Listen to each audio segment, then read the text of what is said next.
Hi guys, Wern here, Vaping Wern, and I've got a big smile on my face today for two reasons.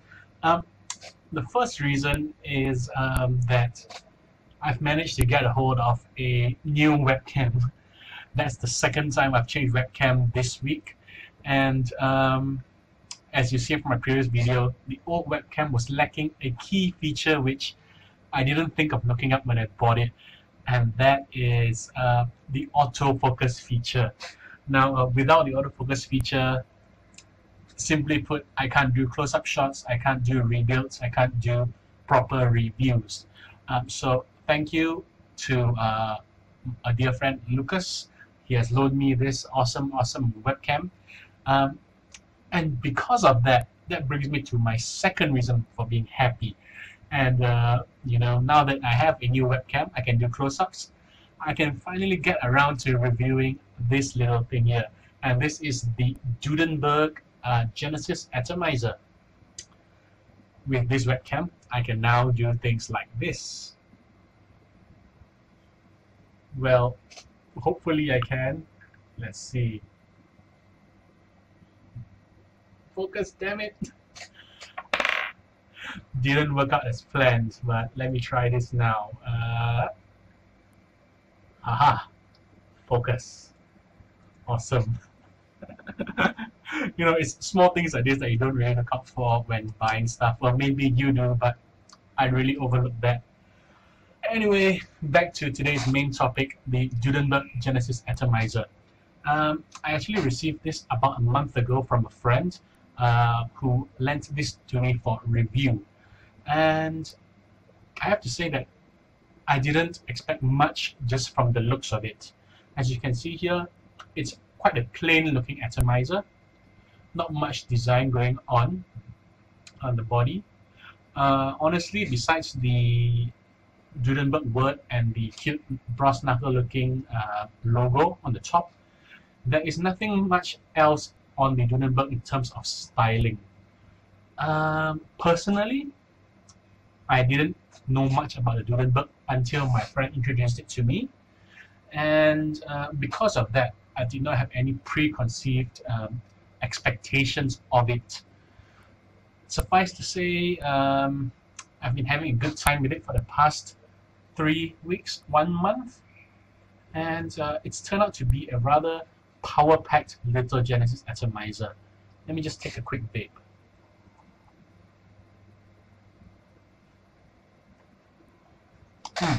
Very nice.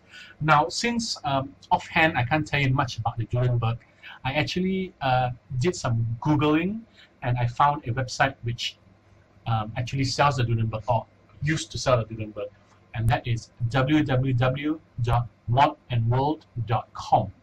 Now, I'm just going to read out the sort of description which they have used, and I'll be commenting along the way as I read through it. Okay, so here goes the description. Here comes the next generation of long-awaited, high-end, low-cost Genesis atomizers. Now, that sentence in itself does sound a bit, well, it's not something that we hear all the time. Usually, when you talk about high-end Genesis atomizers, you think about things like the Hellfire, the steam turbine, what else? The Dudenberg, the rocket, so on and so forth, things like the INEX, the list goes on. Now, these generally are what we associate to with high-end Genesis atomizers. The second part of the sentence, low cost. As you know, none of the atomizers which I listed out earlier are low cost. They all cost at least at least $200 US, at least 600 to 700 ringgit. I think the cheapest of the lot is the steam turbine. These days you can find a second-hand one for about 500 or 400 ringgit. But for something that's new, no way. A Hellfire costs over $1,000, a Dudenberg costs about 900 to 1,000, and so the list goes. So this first sentence actually caught my attention. Basically, what they're trying to say is that it's an affordable atomizer that has high-end performance capabilities. As we go through this video, I will sort of talk about the performance aspect of the Dudenberg. But yeah, just have an open mind about it. Okay, I'll continue reading. Dudenberg Genesis is a bulletproof, rock-solid atomizer that can easily tip the scale in its favor when compared to the highly priced competitors by the level of performance and flavor experience. That's a bold claim. The Dudenberg retails at $120 US, and rough calculation, that's about 400 ringgit. Let me just key that in, 1 USD to MYR. According to Google, right now the exchange rate shows that $120 equals to 394 ringgit. So you're talking about something that can rival a Fogati, a Hellfire, a Dudenberg for 400 ringgit. Again, that raises some question marks. Sounds like an amazingly bold statement. Okay, next we reach specifications. I'm paraphrasing here, but the Dudenberg Genesis is a single wick atomizer that's machined from one piece of 304 grade SS. 304 grade SS, okay? It's 22 mils in diameter, 35 mils tall, has a 1.2 mm air hole, a 2.6 mm wick hole, a 3.5 to 4 mil capacity. Each unit is engraved and serialized. Okay, let's dissect that next section. As you see, it's made of 304 grade SS. So that is one way that the manufacturer managed to reduce the cost.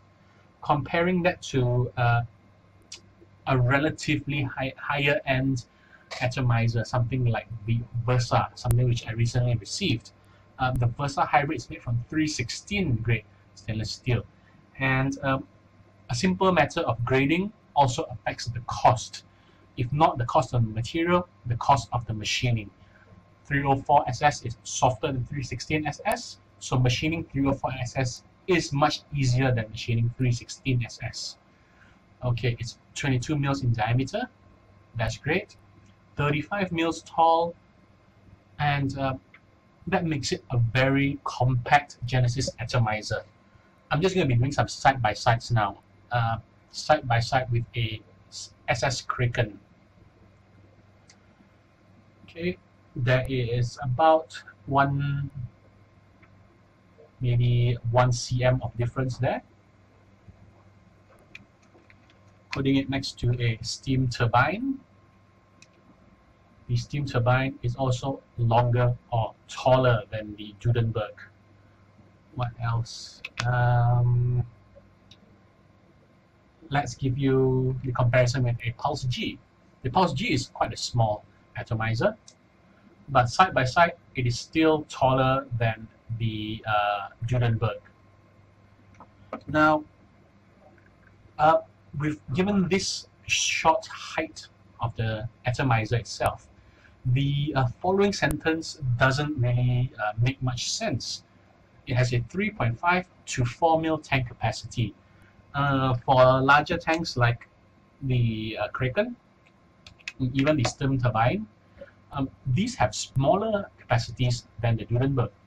The Kraken has about a 2.5 mil capacity. The steam turbine somewhere there too.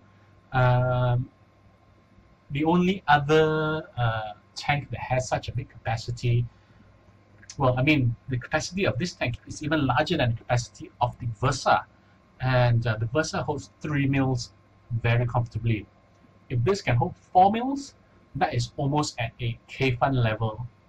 So that does raise some questions. Okay, a 1.2 mil air hole, fine, very fair. A 2.6 mil wick hole, again, that's fair. Now, just looking at the website, it raises more questions than answers. And naturally, I was skeptical when I first got it. But after using it, I can't say that I completely agree with the description, but I can say that there is some truth to what they are claiming. Now let's just have a quick skim over the Dudenberg's build before I go into the up-close view. First things first, the top cap is threaded, so I can't pull it off. I have to spin it around to get the top cap off. One plus point is that the threading on the Dudenberg is really smooth. It's buttery, no kinks, no. I don't have to exert too much strength to take off the top cap. And the second thing that I like about it is that one common problem that you have when you have a screw-on top cap on a Genesis tank is that the air hole does not line up with the wick. You get that on things like the G-Bell, the Orion, and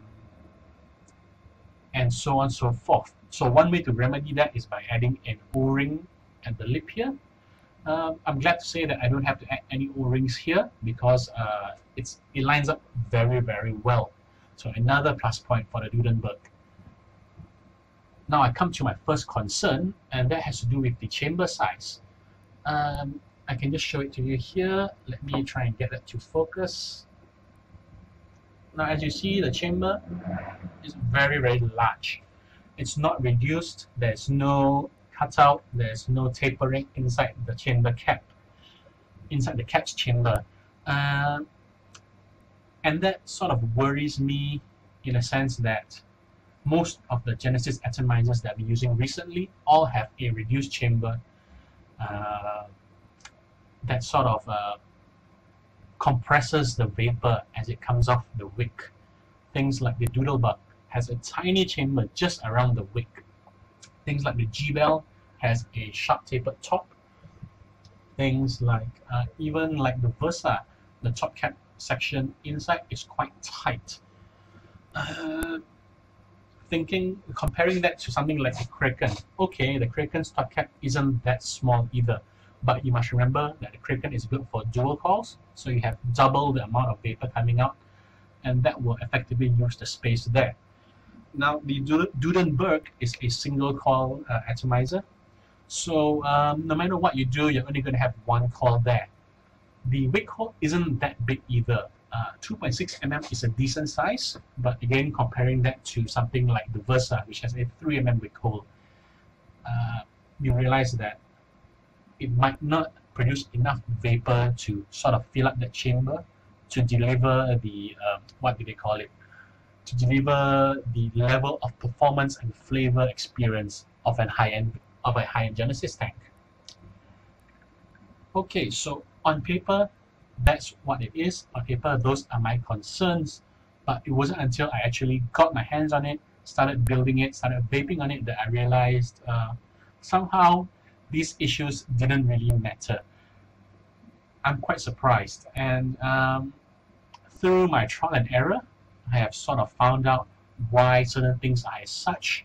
First things first, yes, the price is significantly cheaper. Number one, due to the materials. Again, as I explained, 304 costs less than 316. And the capacity. Now, the Dudenberg is able to hold 3.5 mils to 4 mils for one reason and for one reason only, and that is because the walls of the atomizer and the deck itself, they are very, very thin.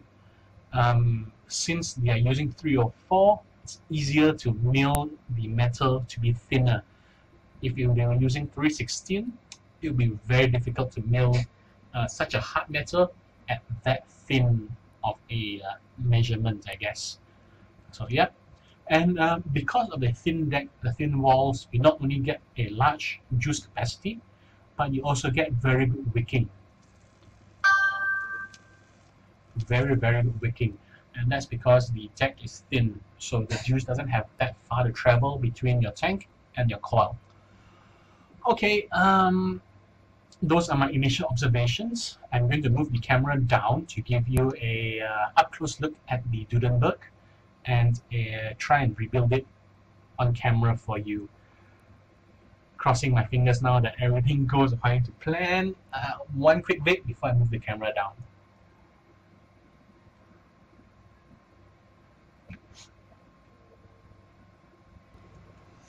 Okay, I've moved the camera down, and it's been a while since I've done all these up-close shots. Now this is the two sections of the Dudenberg atomizer. We have the top cap here and the atomizer body itself over here. Now I'll give you a closer look at the top cap. The website says that the logo is engraved on the top cap, but just by looking at this you can already tell that it's not engraved, and it's more like it's printed on. When you run your finger over it, it's totally smooth.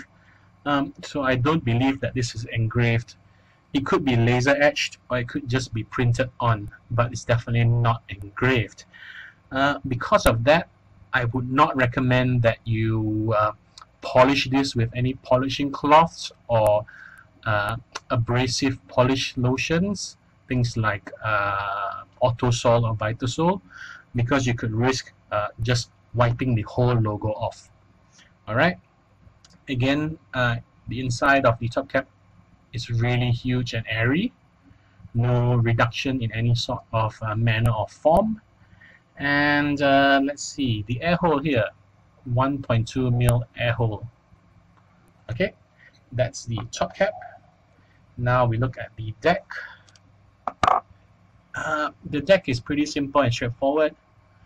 Two holes on each side, one 2.6 mil wick hole, and another fill hole on the opposite end. You have a nice chunky negative screw, a nice chunky positive screw, and you have a recessed sort of insulator here. On the bottom we have a brass contact point that's insulated, and you have the serial number here, which again doesn't feel like it's engraved. My finger just goes over it smooth, so again, don't polish that. At first I was wondering if this was an adjustable pin. After some trial and error, I found out that it wasn't, so this leads me to believe that this is a press fit sort of finish, similar to Doc Dave's atomizers, like the steam turbine, like the Bliss. Okay, now let's put that down. In terms of weight, they gave us measurements on the website, but they didn't give us weight. So I'm just going to pull out my little scale here and give it a quick weigh-in. Okay, that's set at 0. Put the stand on and reset that back to 0. Now I'll just put the top cap back on and give it a weigh. Now this clocks in at 45 grams. In terms of ounces, that's 1.6 ounces, 1.59 ounces. So it's a very light atomizer. Again, I go back to my initial reason, and that's because the walls and the top deck are made very thin. Okay, so we looked at that. What else can we look at before we give it a coil? It does have this sort of satin finish. Unless you have a mod in a satin finish, it won't really match your mod. Let's pull up an SS mod. Let's say I have a GP PEPS. The finish is going to be different from a brushed PEPS finish. The difference is rather minute, but if you're a sucker for having everything with the same finish, then that might not sit well with you. Okay, so enough of that. I'm going to start coiling, and I'm just going to be using a oxidized stainless steel mesh wick here. This is 400 mesh. I rolled it up and gave it a good torching, and I'll be using some 28 gauge vapor wire. When it comes to Genesis atomizers, I like using 28 gauge for a number of reasons. And first and foremost, if I'm doing a single coil, I like 28 gauge because it's thick enough for me to work with easily. yet it's sort of flexible enough for me to do my fine tweaking with the screwdriver at the end. I find that 26 gauge is a bit too thick. Although you can get very nice low resistance on 26 gauge, the part when you start adjusting the coils for hotspots, that does get a bit frustrating. I don't mind using 30 gauge. I actually use that quite a lot when I do dual coils, but I find that 28 gauge is perfect for single coil builds. First things first, I'm just going to attach the negative here under the screw. Once that's nice and tight, we lift that up and we put in the wick. So let's go there, drop that in. Now, since this is 28 gauge, I am going to go for 5 loops, and 5 loops should give me about 0.8 resistance, I guess, 0.8 ohms. But we'll see. We'll measure that with the ohm meter later. So I'm on rep number 3, rep number 4, rep number 5. On the 5th one, I go the other way and lock that under the positive pole, if I can get my screwdriver in. Okay, that's nice and secure. Just going to tidy this up a bit, straighten this out, and give it some spacing adjustments because we want the coils to light up nice and evenly later.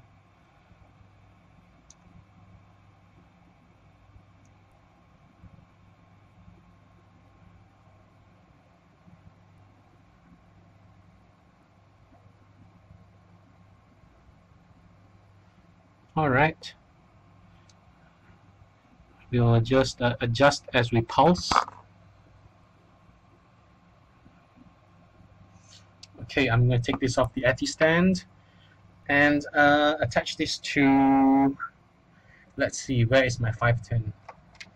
Attach this to a 510 base, adjust it so that it's touching. Whoops. Okay, and I'm going to put this on a mod.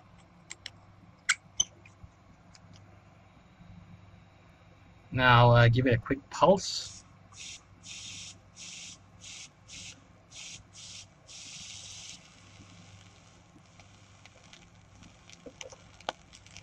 And the coils are starting to heat up. Got a bit of a hot spot at the top here. Let's just do some quick pulsing. Try and work that hot spot out. Usually by giving it the pulse method, the hotspot does work itself out, but if it doesn't, then we're going to use the screwdriver to sort of adjust it a bit. Now, one tip when you are coiling Genesis coils, you might notice that when the wire is fresh and you're trying to move the coils up and down, it might be a bit difficult. But once you start pulsing, you get the coils hot and cold. They move around much easier. Now you see the hotspot has worked itself out after giving it a sort of pause, and I can adjust the wire spacing much easier now since the coils are a bit warmer.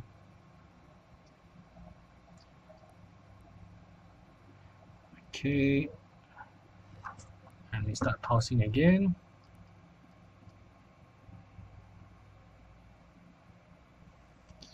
And that looks nice. It's nice and even.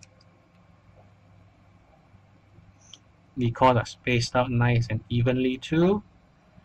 Maybe this one's a bit too low. Move that up a bit. And there you go. A nice setup Genesis coil, all glowing evenly from where I can see. Now that's done, let's get rid of the excess wire. Just a little wiggle, wiggle, turn, it snaps off just like that. The same with this lead. Give it another pulse. There you go. Okay, now let's do a ohm check on this. I'm going to pull out my ohm checker.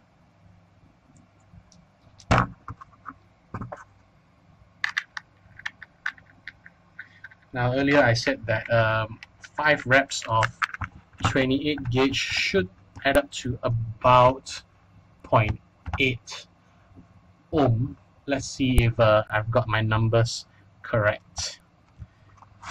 Turn that around, and 0.78. Not bad, not bad. Close, but not spot on. Okay, so we've got that done. Let's fill this up with juice. I'm going to be using some Jade Tiger. This is a 50-50 mix. Doesn't look like much, but I've measured that out to be 4 mils. And let's see if the description is accurate. If it does indeed hold 4 mils, then all of this juice should go in.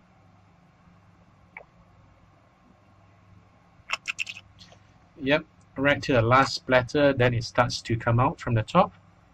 So I guess the claim of 4 mils juice capacity is quite accurate. Okay, and put the top cap back on. But actually, let's give that a pulse and see how the vapor production is on this. I've done a bit of overkill. I've actually sort of flooded the deck here, and you can see there's a lip on the side. At least with this lip, you know that if it overwicks, juice won't fall out straight away when you take off the top cap. So I guess that's a that goes in as a plus as well.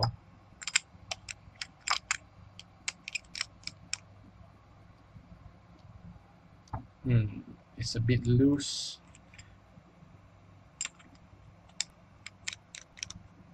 Okay, nice and tight. Nice vapor production, and more importantly, no hot spots. Okay, let's give this a vape.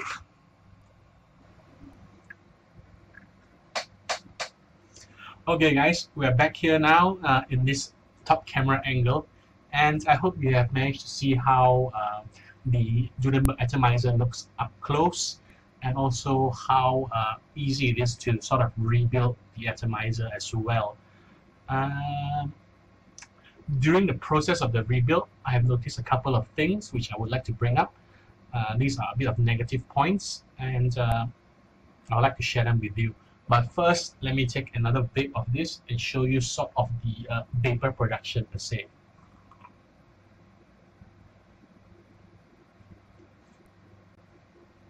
As you can see, for a 1.2 ml hole, the vapor production isn't that bad.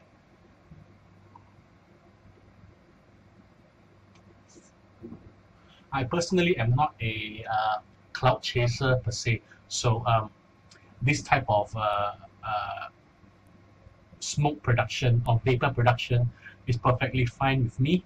Of course, if you do feel the need to drill out the hole, either to get more vapor or to have a smoother draw, then please by all means do that. As for the draw, I don't find it overly tight either. The 1.2 mm size does feel pretty right for this.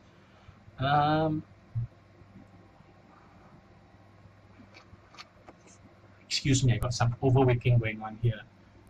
I think that's due to the wet top deck. Let me just give that a wipe.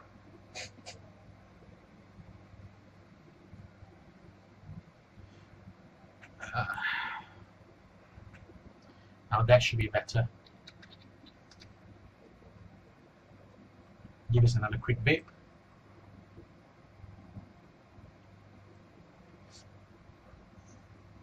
Okay, let's talk about flavor. Back to the published claim that that it can be compared to the highly priced competitors by level of performance and flavor production.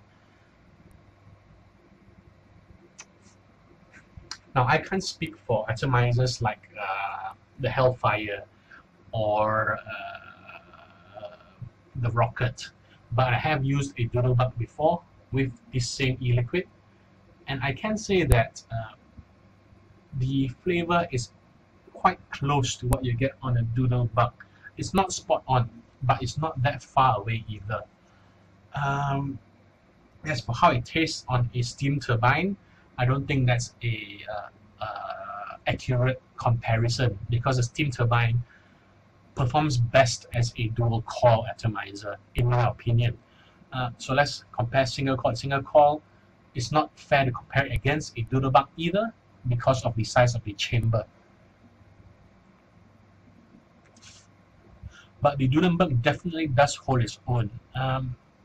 I've gone through at least a liter of Jade Tiger in my day, so I can confidently say that this is a very nice flavor reproduction on this atomizer, despite the large chamber. And that was one of my first concerns when I was playing with the Dudenberg. So flavor production, out of 5, I'll give it a 3.5, 4. Actually, I'm really happy with the flavor production, so I'm just going to give it a 4. In terms of build quality, as you can feel it, well, as I'm feeling it, I'm building it, I'm putting it on mods, taking it off mods. Build quality, machining is definitely very good. Even though it's thin, the walls, the deck are thin, it still does feel solid, even though it feels light. But having said that, the weight of it does take away some of that premium feel to it. Again, for example, the Versa, it feels solid, it's heavy, the walls are thick, and that sort of adds to the mental sort of agreement that it's a higher atomizer. For the Dudenberg, it doesn't feel expensive in that sense. It doesn't feel all that. It doesn't have that feel that's an expensive thing, mainly due to the weight. Not really a negative thing, but then again, light doesn't mean cheap. You compare that to a titanium steam turbine, and you know that that is expensive because it's really, really, really light. Okay, the next thing I want to talk about is the threading. The top cap threading is absolutely spot on. It's smooth, it's buttery. But the threading on the 510, that's where I started to see problems. If you noticed, I used a PEPS top cap while mounting it on a copper mod by the iron mod, and that's mainly because I was not able to thread it onto the copper mod's top cap. Now I'm just going to loosen up the pins here to make sure that it's not because of the pins. I've loosened this up quite a fair bit, and as I'm threading it onto the top cap, you'll notice that it just stops halfway. There's a rather noticeable gap there, and even when I screw the pins all the way in, it still doesn't make contact. I tried pushing it further, but it just won't thread in. I'm not going to risk going all the way so it gets stuck. I also have another top cap which has the same threading, and I couldn't get that on either. But when I'm using it on other mods, like say the Touchwood, this threads in very easily. When I'm using it on my hybrid ring on the GP PEPS, no problem threading there. So a minor problem with the 510 threading at the bottom, it may not fit all atomizers. Word of caution there. What else? What other negatives can I think of? That's about it, really. That's about it. All in all, I think that this is a pretty solid atomizer. For $120 for 380-ish ringgit, I think it's a bloody good deal. Unfortunately, it's completely sold out on modandworld.com. You probably need to go into a list on one of the forums, or you have to pick it up from a trade group on Facebook secondhand. You may or may not get flipped for one. I can't confidently give an answer on that. But if you do get the chance to pick it up for $120 US, I think it's a solid buy. It's a really solid buy. Comparing that to the Kraken, which is also another solid atomizer. That costs about maybe a whisker under 500 ringgit. Let me just pull up one of the local resellers. Let's see, thegadgets.com. They carry a lot of original stuff. Well, they only carry original stuff. That's a tip for you guys if you're looking for original atomizers. It's taking a while to load. But yeah, I believe that the Kraken costs about $140, $160, if I'm not mistaken. So definitely for 120 USD, value for money. Value for money.